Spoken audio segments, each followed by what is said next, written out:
Welcome to Grit City Tales, a podcast brought to you by the Humane Society for Tacoma and Pierce County. I'm Mary. And I'm Maggie. And together we're amplifying the untold stories of pets and the people who love them right from the heart of Pierce County in Tacoma, Washington. Thanks for joining us. Welcome back, everyone.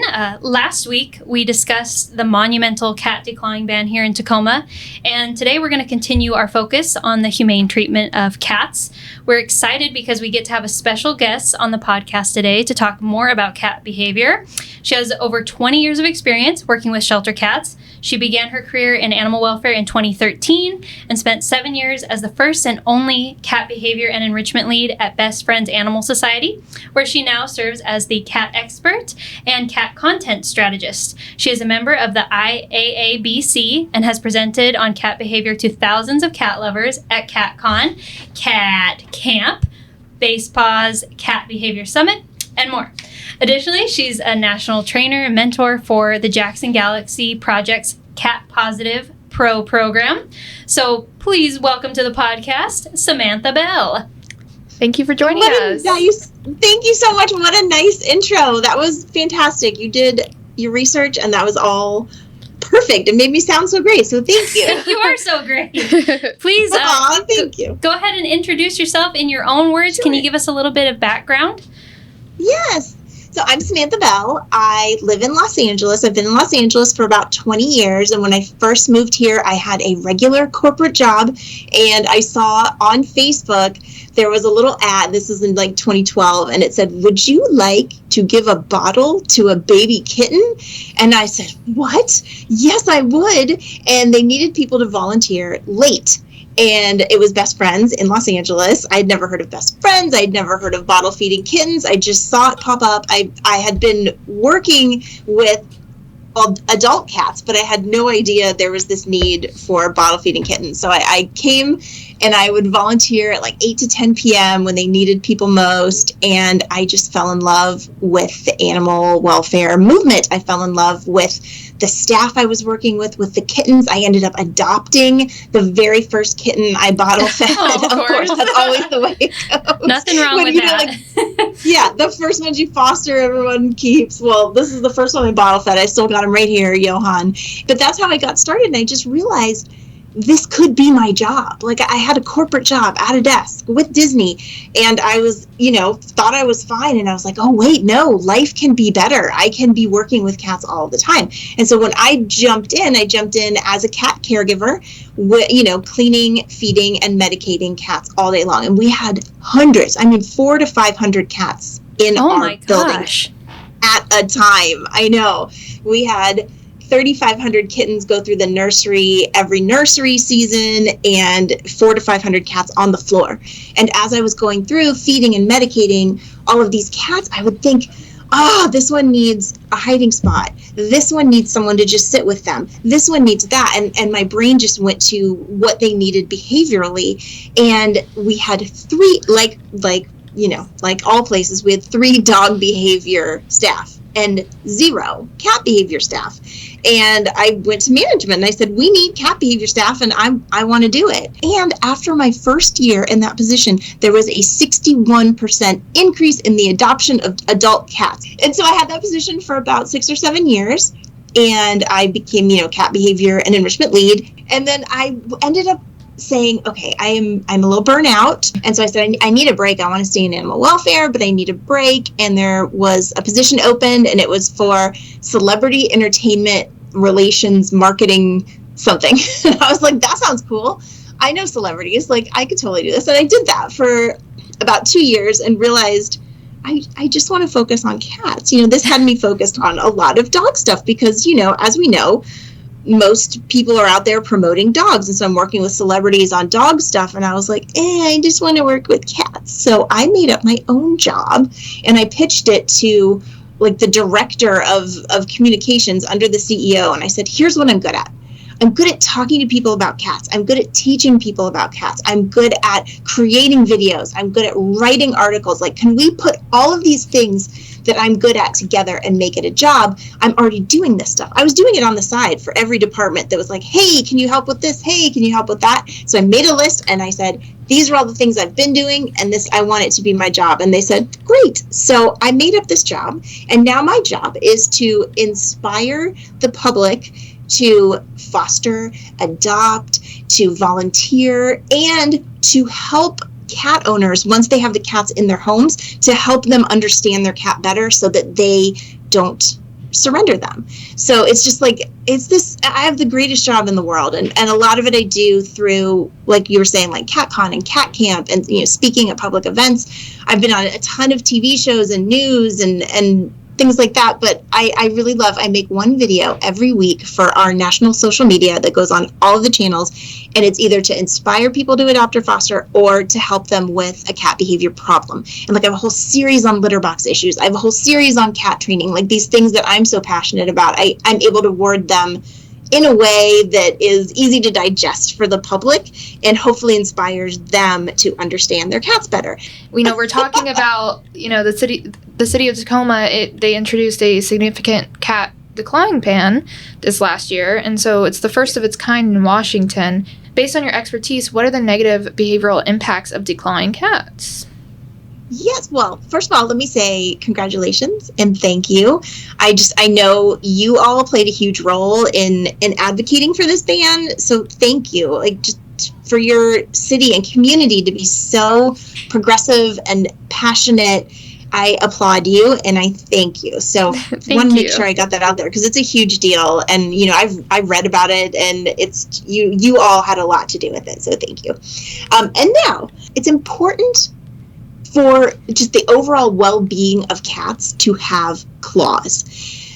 I'm going to go into all of my my passionate reasons why I feel this, but I'm going to let you know there was a study that was done about 5 or 6 years ago, and it is the Journal of Feline Science, Medicine, and Surgery, and in there is scientific proof. They held, actual science tests that said declawed cats had much, much higher levels of 5 things: back pain, eliminating outside the litter box, biting people, aggressive behavior, and over-grooming. So those are 5 things that are negative, and all of those, and it's not just, we think this. No, there was a study that is in a journal that says actually, this is true. So that's the overarching, the 5 things that are wrong, my personal main issues. So I start off everything I say with letting people know cats are so close to their wild ancestors. Dogs have been domesticated much longer than cats have. Cats, they move to cities really quickly from being wild, so their brains still live in this wild cat world of predator and prey, and just the way dogs do not. So you can't compare cat and dog behavior in any way, but cats live by their instincts, and one of their instincts tells them to scratch things, and they do it because it helps them feel like they're owning the territory they're in. So in the wild cats, big and small, they all have territory because they're singular, solo animals, and they will mark the edges of their territory by scraping marks into trees, and other cats can see the scrape marks in the trees, and also when they scratch and claw things, it deposits, there's pheromones in between their paw pads, and it deposits on that, so it sends a sign to other cats saying, hey, this is my area, keep out. And our cats still have that. Even though they're comfy and they're living on our couches, they still want to feel like they own something and it's their territory. So we want to give them that ability to make scratching marks in something and to deposit their pheromone. And when we prevent a cat from doing instinctive behaviors, it causes them so much stress. Stress leads to illness. Stress leads to behaviors that are less than ideal. So that's the number one thing that I always think of, is we're depriving cats of expressing their instincts and their natural behaviors.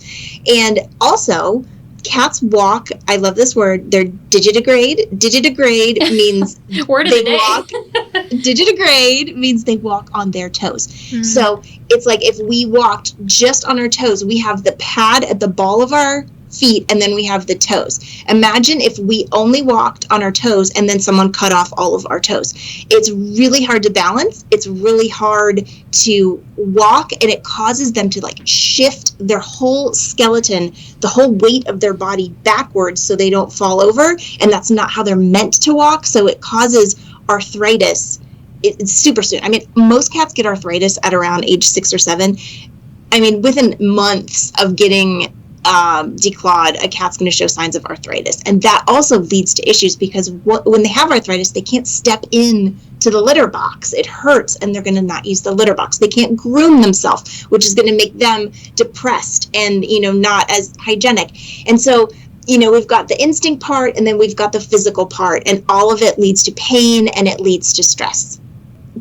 Some people who have had their cats declawed will say, oh, but my cat is fine. They use the litter box and they're totally fine.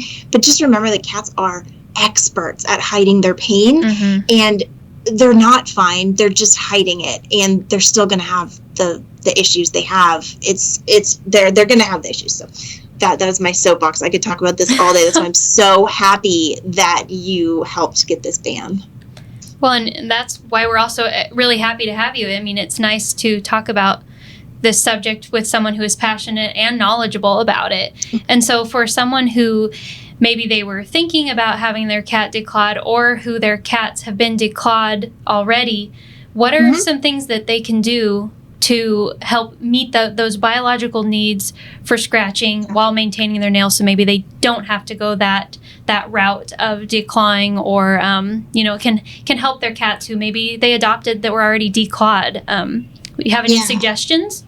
I do. The first most important thing physically, I would say, is if you have a cat that has been declawed, get them to the vet to get an x-ray of their little paws, because sometimes when they get declawed, they do remove all of the toes, but sometimes there are little bone fragments that fracture off after it has been sealed up. And it is the equivalent to walking with a piece of glass in your sock and shoe. Oh my gosh. And it's stuck in there.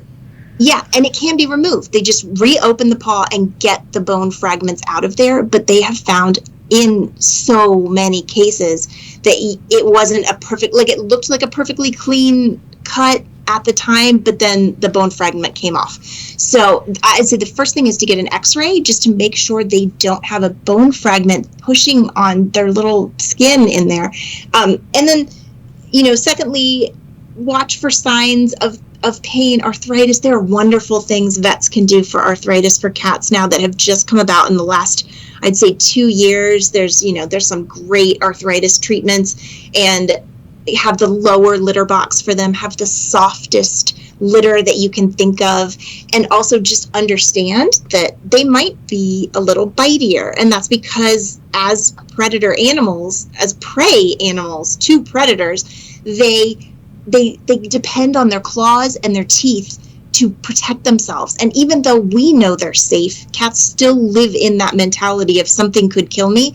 And if they don't have half of their defenses, it might cause them to double down on the one defense they have, which is biting. So you should kind of be understanding that, they might be a little bitier, and, just know that they could be stressed, and try to do as much enrichment as you can to help them do all the other instincts that cats can do. So that would be my advice if your cat is already declawed. And my advice if you're thinking about having your cat declawed, I could talk about this all day too. So that you want to make sure that your cat has something to scratch on that resembles what a wild cat would scratch on, which is a tree. So when you think about a tree, think of the qualities of it is tall, it is sturdy, it's not going to move, and it's not going to tip over. That's what their brain wants to scratch on, and that's why they often go to furniture, because it's not going to move. Some people might buy a little flimsy scratcher. And so one thing they love to do is they hook their claws in and then they stretch out their back. Like they put their arms up really high and they're able to hook it, and then they stretch this certain muscle of their back out. And that's the only way they can stretch themselves like that, is by having claws and by digging them into something. So think about how tall they would be in order to like stand all the way up with their paws up. You want to make sure it's that tall, and then also that it's not going to move. And that's what I've said for 20 years or so, but I just recently have discovered that even more important than the sturdiness is where you put it. So I have these fantastic, expensive, heavy scratchers, and I had it in the corner of the living room, and sometimes they would walk over to it and scratch on it. And then sometimes as they'd walk by the couch, they'd pop over and do a little scratch on the couch too. So I got a scratcher. It like came free with something. It's not even good. It's too short. It's flimsy. But instead of throwing it away, I was like, foster kittens can use this. I put it in like the area in my doorway between the hallway and the living room, where they're always walking back and forth. And every time they walk by it, all of them scratch on it. Even though the scratcher's not ideal, the placement of it is ideal. So you want to put it in their walking path. We're removing any barriers to them being able to use it. So put it right there in their path. And it's this little terrible scratcher, and all of them use it. And the one in the corner is the expensive one. And that one doesn't get used as often because they have to make an effort to go over to it.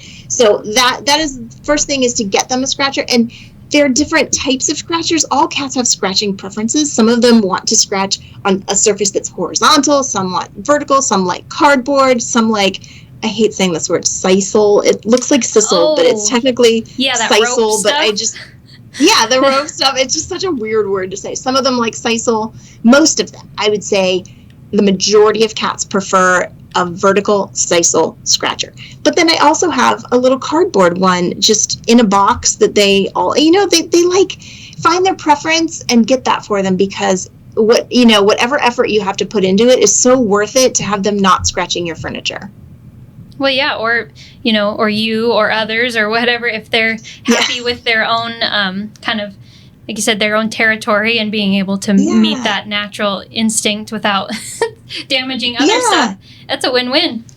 It is. And, I start my kittens out with it, and they all use it. And then their adopters have said, it's so great that they use their little scratcher. And my couch I've now had for 5 years, and it looks great. And it's like textured, so you would think they'd scratch on it, but no, they're happy with what I've provided them. It is possible. And I always have at least 5 cats in a 1-bedroom apartment, and my couch is flawless. So and it's funny because you're changing the narrative by saying this, because before we say, well, if you want cats, don't get a nice couch, or if you want a nice couch, don't get cats. But you're saying that you can have both. I have 3 of my own. I have 3 adult male cats, and then I'm usually fostering 2 kittens. And right now I'm also cat sitting one of my friend's cats in the bedroom. So I have 1, 2, 3, 4, 5. I have 5 right now, that's good for me. So it's clear that you foster kittens, and so we want to know how the positive impact fostering has on kittens' behavior as they grow and develop. So even more importantly than improving their behavior, you're saving lives when you're fostering, because you are emptying up a cage, a spot, something for another kitten's life to be saved. So that's obviously the most exciting part of it. But you're socializing a kitten at the optimum time. So if a kitten gets socialized between 2 and 7 weeks old, they will grow up understanding that, we live with humans and just basically not feral. And so it's that 2 to 7 week window that is so crucial for socialization. And if they're in a cage at a shelter, of course they're getting fed and they might get medicated, but they're not getting that socialization. A cage could be scary. The noises could be scary. They might not associate humans with good things. When they're in your house, they do. There's also less stress in your house. You think about a shelter environment and there, the dogs barking and the smell of cleaners and, kids running around screaming and all these different things. There's less stress, and we know stress leads to sickness. So you're going to have healthier kittens when you get them home, and you're preventing more spread of disease. When you have, I remember these days of a cage bank full of kittens. One group gets sick and then the whole line gets sick. Yep. Because it's just, that spread of disease is so hard to control. But in the home, it's just the kitten there. So you're saving the shelter money because they don't need to be medicated. You're making their life better. And these kittens are learning life skills.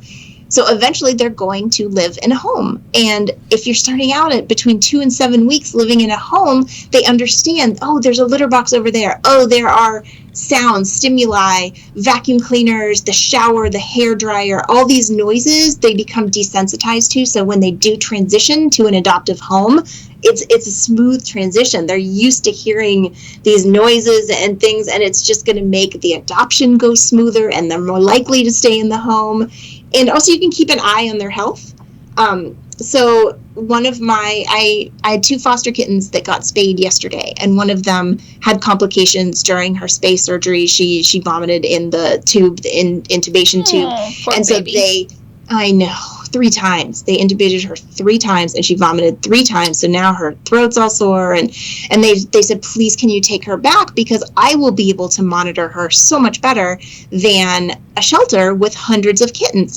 Everybody's doing the best they can. Every shelter worker is doing the absolute best they can, but there is no replacement for the amount of care and attention to detail that a kitten can get in a home. So I'm watching her now, and she's doing great. She seems fine. So, but they know, if we just send her back, if she just goes back into her cage, people might not notice if there's something wrong, if she's breathing a little differently or something. So those are some of the amazing reasons, and it also improves my mental health. That's very seriously, overlooked. It is. And yes, it can be difficult. And yes, there are times when fostering is heartbreaking, when they're sick and different things like that. But overall, in general, I am a happier person when I have kittens running around my house, when I'm watching TV and I have 2 purring kittens on my shoulder. And it's just, it helps everyone. It helps the shelter, it helps the kittens, and it helps us. Yeah, absolutely. I mean, it's free entertainment. It's a fluffy thing to pet, because for me, having something to hold and touch is really beneficial for my mental health. And so, I'm with you. I think it's very overlooked that it's a benefit to both the animal and the person. And then when they get wily, you get them back to the shelter to find their new family, and then you get some more. Right? And it's so funny because it's right at that point at 8 weeks where you're like, oh my Lord, it is time to go. Exactly. You are wild. Yeah. That's when they're climbing your leg and climbing the curtains, and they're out of control, and then it's time to go. So it works out perfectly. Yeah, we've mentioned that in our previous episodes about the teenage phase of kittens. Yeah. But it's a lot. You talked about that essential socialization period. So what happens if you get a foster cat or kitten after that socialization period? Should your approach change in fostering? That's such a good question. That's such a thoughtful question. And I am so glad you asked that. So once a kitten hits between 8 to 12 weeks. So, 2 to 7 is ideal for socialization. That's when their brains are the spongiest. But then 8 to 12 is this transition period. And once they hit 12 weeks, they have the brain of an adult cat. So you can't, when you have kittens, you want to just pick them up all the time and just expose them to all these different things, because that's when they're most malleable and that's when they're most accepting and resilient.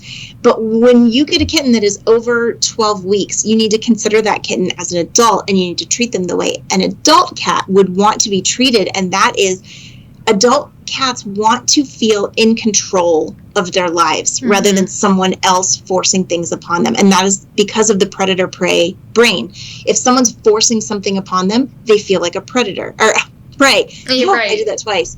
If you're forcing, like pulling them out of a spot or picking them up or grabbing them and kissing them when they weren't expecting it and things like that. Their brain goes into prey mode. And that's when we see a lot of those behaviors that we don't like, scratching, hiding, hissing, just, all those things. That's because they feel like prey. So we want to do everything we can to ensure they don't feel like prey. And the best way to do that is to let them call the shots. So I always say, when you bring home a cat over 12 weeks, for those first 3 days, just leave them alone. Leave them alone, yes. If they want to come to you, it's their decision and they feel in control of their situation. And they're, once they come to you, you're welcome to extend a hand and pet them and all these things. But if in those first weeks they feel like they don't feel like prey, they feel like they're in control, they're going to thrive. They're going to do so much better. And, you need patience either way. When you're fostering kittens, you need patience because they're wild and they're dirty and they ruin things. But when you're fostering adult cats, you need patience in a different way. It's hard because when you first bring them home, it's like a new toy and you want to hug them and you want to play with them. But you have to have all this self-control and just give them 3 days at first to not do anything and then see how it goes on day 4. If things are going better, if not, you give them additional time. You always just want them to feel like I'm in control of my life. I was going to say that giving them space to see you and be around you, but not having to interact with you. Like they need to make that decision and come to you. I have a cat that was extremely undersocial, borderline feral is what it was deemed. How old was she when you got her? Or when you started fostering? Estimated about 1 year with 3 hissy, spitty, bitey kittens. They were on bite quarantine. Boy. I brought them home in one of those dens. The feral dens. Yes, the feral dens. And I just put them in the bathroom and I would sit in there and just be in their space and just after a few days obviously, but just be in their space. I would read. The kittens would come up to me. They would eventually want to interact with toys, but not like me. It took a long time for them to want to actually be in be held, be cuddled, be pet, be looked at. They didn't even want to be looked at first. And the mama cat, she actually she lived in my closet for about 2 years because we ended up adopting her because we were worried. You're so nice. We were worried that she wouldn't, be adopted because she's so scared. I mean, she lived in our closet for about 2 years, and now she plays with the cats. She plays with my toddler. She is still, she's still a little wily. I would say slinky. Slinky is the word. I love that word. That's a good word. I'm going to use that. But she has her cat treat where she sits and she observes everything. And she has her hiding spaces where she can get away if there's guests or if the toddler's being a little too much. But it takes time, and especially with adult cats that miss that crucial socialization period you were talking about. It takes time. The other 3 kittens were adopted out. I think they're doing great. I got a few updates, but well, you are an angel for keeping her and for doing everything correctly. Good job. Thank you. Her name is Queen Tigress. Queen Tigress, that's beautiful. And she is a queen. She owns the house, and she is not a fan of when I foster other kittens. Oh no! But you would think she would be. Shy cats are usually so accepting of other cats because they prefer them to people. I think it's because she was done being a mom. She whapped the heck out of her kittens. She's like, I want to be separated right now. Right? And so that happens. I think she just didn't want more kittens. Even after she was spayed, she didn't want to be around that energy. Yeah. And so she would just sit in my husband's office closet and just watch him work, and that they were just chilling. They just chill together. And that's it. No pressure. We just let her be. She's a roommate. And love it. Some cats, a lot of those shy cats are great. Yes. That's what great roommates for people. That's what my husband wanted. I mean, he did not want a social, playful cat like Jellybean who's on his lap constantly. Getting into his computer stuff. Yes. He's not a fan of Jellybean because of that. So it really depends on what someone wants in a cat. Yes. And I highly recommend at least fostering under social cats to learn from that experience. Oh, and it makes it makes the relationship you get with them like so much more sweet. Yes. You know, like when you so gain special. the trust of a cat who is, you know, a semi-wild animal that's living in your house. I mean, I'm not able special. to handle her. Like, we can't take her to the vet. I've moved once since I've adopted her, and it was a brawl to get her into a kennel. It was easier to get her by scruff and just like plop her in there. Right. Kind of like safe cat handling situation. I just kind of went for it.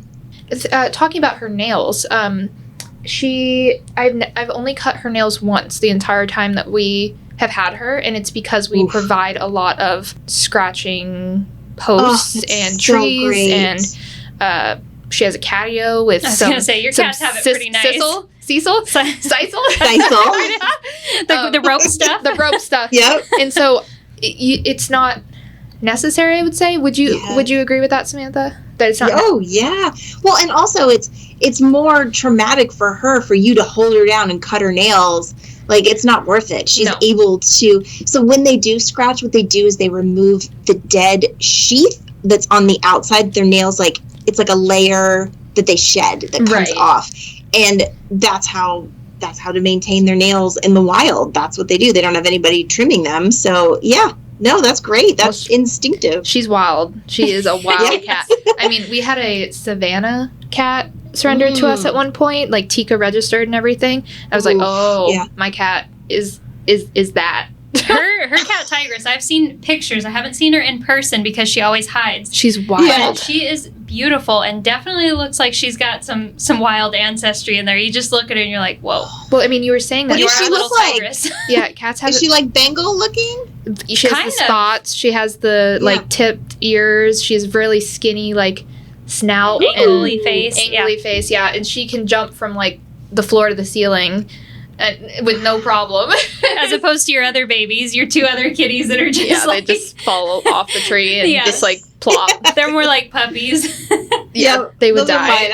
I've got three fat boys that just sit there. You were talking about like the ancestry, like that cats have been domesticated way less time than dogs. Yes. But it makes sense. Like when you're interacting, I don't know, it seems like cats definitely, if you have a cat, they rule the house. You're there to serve them. Mm-hmm. Dogs are completely opposite. They're like, I'll do whatever you want. I love you. I'll love you no matter what. And cats are like, you may or may not pet me. I will think about it. I might kill you in your sleep. Call the shots. And they say in like 2,000 years, cats will be at the point where dogs are now. Interesting. Oh, wow. I never knew that. I mean, I've met plenty of cats that act very dog-like that are definitely on the more social end of cat behavior, but we could have some dog cats. Yes. They'll just be normal dog cats. And like taking them places and to the parks and things like that. Like, how fun! Like, we'll never see it, but that sounds really cool. So for like someone who maybe, since we've been talking about the pros and cons, I guess, of cats, and then fostering. they're not for everyone sometimes, but I mean, who doesn't love cats? Honestly, cats and kittens, I love them all. So for someone who's maybe a first-time cat adopter, or maybe someone looking to foster, maybe to kind of dip their paws in the waters, so to speak. Yeah. What's the number one piece of advice that you would offer them? I would tell them, and I made a video about this, about the 3-3-3 rule. So when a cat goes to a new place, it's 3-3-3. They need 3 days to decompress. And during those first 3 days, they will not act like themselves at all. They won't be as hungry. They won't need to use the litter box as much. It's just these 3 days. And the reason is, and here we go into me and my science, when they go to a new environment, the cortisol levels in their body raise really, really high. And cortisol is the stress hormone. And it stays there for about 72 hours. So, and then it slowly goes back down. So for those first 73 hours, they're not, just leave them alone. And then 3 weeks, after 3 weeks, they've learned the routines in your home of when you're sleeping, when you're awake, when food comes, when playtime is. And it's really important during those 3 weeks to make routines. They thrive when they know when things are going to happen. And, like we get fed at this time, and we play at this time, and we sleep at this time. So after 3 weeks, they start to learn your routines. And then after 3 months, is when they feel comfortable in a new environment and you see their true personality. So I just don't want people to give up on a cat before 3 months because you haven't seen their true personality yet. So just the 3-3-3 rule: 3 days to decompress, 3 weeks to learn routines, and 3 months to feel comfortable. That's great. That's actually what our adoption counselors they tell people about that, whether it's a dog or a cat or rabbit, whatever animal's being adopted. So that's good that you also agree that they really they do need that time to decompress and just get into. I mean, I'm a creature of habit myself. I like routine. Yeah, my recent foster cat, he knew when it was breakfast and dinner time based on me just like kind of moving around and then letting the dogs out in the morning. Then he'd be like waking up himself ready over at the gate meowing at me. Oh, cute. And that only took him, like you said, about those 3 weeks. He knew what the routine was, and he was ready for his breakfast when he heard me get it going in the morning. I am so lucky. My cats, I don't know why they do this. I did not train this, but they do not. They wait until my alarm goes off in the morning, and then they all three jump on the bed. Well, that's perfect. That's like a foolproof. That's like a quadruple alarm clock. Like it's foolproof. No snooze button. It is. What did I say? Foolproof. Foolproof. Foolproof. So yeah, that's actually perfect that you mentioned they were never trained. Yeah, they never wake me up before the alarm, which is lovely. And as soon as it goes off, they're like, "Okay, time to get up." And they did this since they were babies, and I don't know why, but I'm very lucky. Yeah, and you mentioned cat training that it's often overlooked, especially compared to dog training.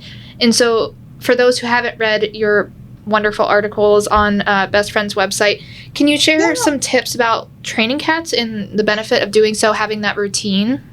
Yes, it is. Training cats is definitely. It's overlooked. People don't realize you can train them, and they think it's going to be something that's A, difficult, and B, that they need some sort of special skills. But I worked when I was doing Jackson Galaxy's Cat Positive Pro program. My job was to virtually train shelters and their volunteers around the country how to train all their cats, and every single person was able to do it after the first time they tried it. And basically, it's just using the positive reinforcement method. And the best way, that's the only thing that works with cats. I know punishment, dogs understand punishment. I don't think it's okay to use punishment, but they understand it, where cats' brains have not evolved domestically to understand punishment. So if we punish a cat, all it does is ruin the trust between you and the cat. So you can solve any sort of behavior issue with training. For example, one thing that bothers people is when the cats go on the counter. It doesn't bother me at all. There's wipes. There's Clorox wipes for a reason. You can wipe. Yeah, you can wipe the counter down. I'm not just like eating after their feet touch it. So, but people get, I have a lot of clients that say that's their thing that upsets them. I'm like, oh, really? Like, is that important? But okay, I understand. It is to some people. Not everyone is like us. And so you can, instead of squirting them with water when they get up there, or putting tinfoil or a pokey surface up there are ways that you can positively reinforce them not jumping on the counter. And it's twofold, because when they jump on the counter, if you yell their name, that's great. If it's a friendly cat, they're like, woohoo, I'm getting attention. So yelling at them is not going to stop it. It's actually reinforcing them staying up there. So when they do jump on the counter, you say nothing, and you slowly, just quietly pick them up, set them on the ground. Then once they're on the ground, you give them a treat. Then the next time you do it, they have to be on the ground for a little bit longer. You make them wait a little bit longer and give them a treat. Maybe they just like being close to the action. Great, let them be close to the action on the ground, or put like a bar stool or some kind of stool that's near the counter, and when they jump on it, you give them a treat for jumping on it, and they go, oh, you're like, oh, I just jumped on this thing and I get a treat. And it works so quickly. Their brains understand this so quickly that when I get on the counter, nothing good happens. It's just I'm quietly put on the ground. When I get on the stool, I am praised and I get a treat. And so then from that point on, whenever you're in the kitchen, just have them sit on the stool. And that's it's not as difficult as like, okay, jumping through a hoop between, you know, like things like that. Like you can literally just train them out of any behavior that you don't like into the behavior that you do like, with scratching too. If and one of the most important things to remember for training is you have to find a reward that truly motivates them. And it's often not what we think motivates them, because in our mind, oh, they love these treats, but there might be something they like more than the treat. So you really want to do some investigative things and try to see what their favorite is. Like you do a little smorgasbord and see which treat they pick first. And then when you figure that out, and then you narrow it down between the last two and you figure out their favorite thing, and then you withhold that. You never give them that treat until you're training. And so training becomes this, you know, very special moment. And it always should be positive. It should be fun. It's a partnership. It's communication between you and the cat. And sometimes training sessions of, like, say, training them to do a high five or something like that, sometimes they only last 15 to 30 seconds, and then the cat is bored and walks away. And like, just know toddler. That yeah, that's right, like toddlers, just know that going in, that you're not doing anything wrong. That's just their attention span isn't always going to be focused, right? And so you give it a shot and they might walk away. You say, okay, we'll try again at another time of day. A great time to train is, like we talked about, routines. If there's a certain time that you feed them, train a half an hour before that, because that's when they're the hungriest, and that's when they're going to be the most motivated to do something for the treat. And just you wait for them to do something you like, and then you give them this very special high value reward that only comes for that. And you can fix any behavior that your cat does through positive reinforcement training. And I have videos. If you go on YouTube, Best Friends has a YouTube channel. It's just called like Best Friends Videos, I think. And there is a playlist, and it is called Cats Rule. And on it, there are 100 videos that I have created that are all about cat behavior and how to help them. And I did a series on training, and I have, I think, 5 videos on how to train your cat. And it's like, one of them's theory, one of them is about how to sit, how to high five, how, you know, and you can just watch it happen. Because when I made them last year, my cat had never been, I have one young cat, and he had never been trained before. And so you see it happening in real time, and he gets bored and he walks away and things. So I would love for everyone to try to train their cat, because you might find that it is just so much fun. And most of the time you do. And it doesn't take a lot of time either, literally 30 seconds every couple of days. And you'll bond with your cat. Your cat will look at you as the source of something that is really stimulating and really rewarding for them. And it'll just bring you closer. If there's someone in your house that your cat doesn't care for, have that person be the one that trains them, and they'll automatically start really being interested in that person. Wow. Well, yeah. I'm so excited to look at your videos. About cats too. Like, get us both on these tracks, and we can all be talking for hours on end. Yeah, absolutely. Good. I'm glad I'm not alone. I'm so glad that you let me talk to. Yeah, thank you for sharing your wealth of knowledge, and we're looking forward to maybe bringing some of this into our pet support team that helps keep pets with their people. Some of this insane knowledge. I love it. I learned a lot during this podcast, and I find myself, thinking that I know a lot about cat behavior. So, well, thank you for joining us, Samantha, and we really appreciate it. So my Instagram and my TikTok are both Samantha Bell Cats. That's it. Just Samantha Bell Cats. It's on Instagram and TikTok. I do lots of cute kitten videos, and I also, talk about cat behavior and stuff like that. So if you want any tips and tricks and fun cat videos, follow Samantha at Samantha Bell Cats, correct? Yep. Just found you. Following now. Oh, thank you. I will follow you back as soon as we finish. And thank you, everyone, for listening and tuning in. We post episodes every other Thursday, so come back and listen soon. And if you enjoyed this episode and you'd like to support the podcast, please go ahead and subscribe, share it with others, or leave a rating and review. And if you have any questions that you want us to answer on a future episode, go to our website at thehumanesociety.org/podcast and submit your questions. To catch the latest from the Humane Society for Tacoma and Pierce County, check us out on Instagram and Facebook at Tacoma Humane. See you guys next time. Bye, everyone.